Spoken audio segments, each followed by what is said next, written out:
If you have been waiting on an answer since the middle of August, this is the week it lands. And there is a detail in the sky that says how it arrives, in words. A message, a call, a signature, a piece of paper.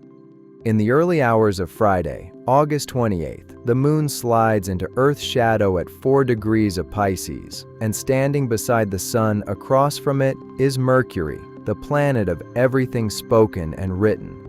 This video shows you what this eclipse is closing, which 4 signs feel it loudest, and the room of your chart where the answer lands. All 12 signs, plain words. First, the clock. The eclipse peaks at 12:13 in the morning Eastern Time, Friday the 28th. On the west coast, that is Thursday night, just after 9. The moon sits at 4 degrees 51 of Pisces, the sun at 4:54 of Virgo, and most of the moon's face passes into shadow. And this is not a standalone event. 2 weeks ago, a total solar eclipse struck 20 degrees of Leo and opened a chapter.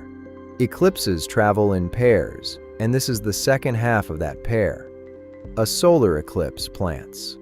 A lunar eclipse shows you what took.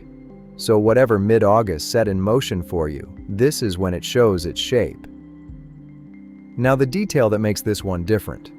At the moment of the eclipse, Mercury stands at 5 degrees of Virgo, less than half a degree from the sun, staring straight across the sky at the eclipsed moon. Mercury is the messenger.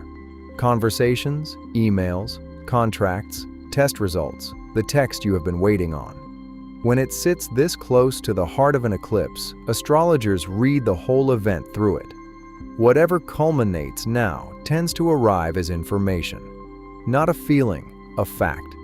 Expect the turning point to have a paper trail. There is a second companion. Uranus sits at 5 degrees of Gemini, square both ends of this eclipse to within a degree. 3 points, 90 degrees apart, all in the early degrees of mutable signs. A square from Uranus bends an outcome toward the unexpected version. The answer is real, but it may not come through the door you were watching. The plan changes on short notice. The news comes from a stranger. The yes shows up where you had already filed a no. Hold the outcome loosely and read the whole message before you react. Where this lands is the Pisces and Virgo axis, and you can put that in plain words. Virgo is the schedule, the daily work, the checklist, the body and its routines, the way things are supposed to run. Pisces is everything the schedule leaves out. The unfinished feeling, the thing you do when nobody is grading you, rest, faith, the quiet pull that never makes the to-do list. A full moon in Pisces with the sun in Virgo asks one question: what has the schedule been drowning out? The eclipse turns that question up loud in one room of your chart. Here is where that room is for every sign. 4 signs stand closest to it. Pisces, the moon goes dark in your own sign, your first house. This is about you. The person the mid-August changes have been quietly building. Something you have carried alone becomes visible. Virgo, it lands in your 7th, the partnership house. The other person, the other side of the table, the terms between you. What they say this week, take at face value. Gemini, your 10th. Work, title, reputation, the room with your name on the door. A professional question resolves, possibly sideways. Sagittarius, your 4th. Home, family, the ground under you.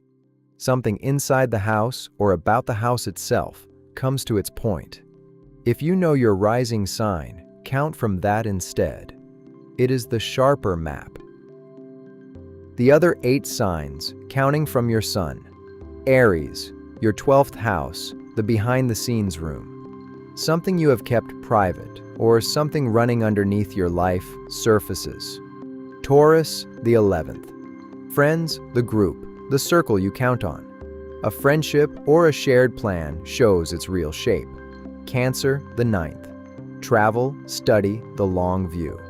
A distant plan or a question of belief comes to a head. Leo, the 8th. Shared money and trust.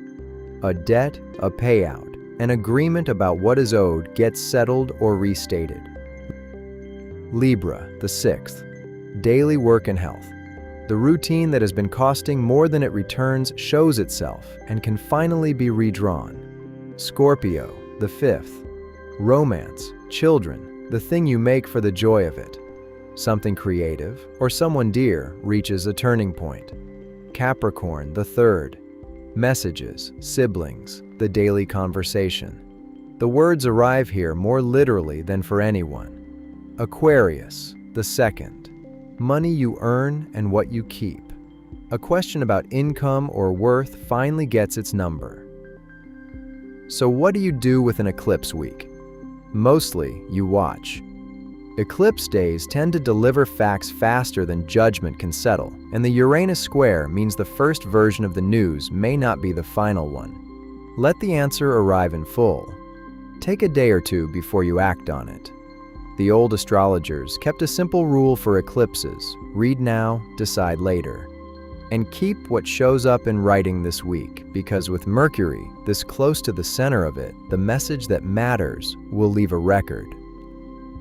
Everything above ran on sun signs, which is a shortcut. The real version of this reading needs your own chart, because the house this eclipse strikes depends on your birth time and place, not your birthday alone. If you do not have your chart, the free tool linked below draws it in about a minute, with every house labeled. Find the house that holds 4 to 5 degrees of Pisces. That room is where the answer lands, and it is where the next chapter of this story plays out. One more date before you go. The chapter the August 12th eclipse opened is not finished with the sky. On October 3rd, Jupiter reaches the same degree that eclipse struck, 20 degrees of Leo, and swings that story wide open. That is the big one, and this channel will call it before it lands. Subscribe and you will not miss the call. For now, watch the eclipse. Watch what arrives in writing. The season that shouted in mid-August is about to close its account, and it signs its name on the way out.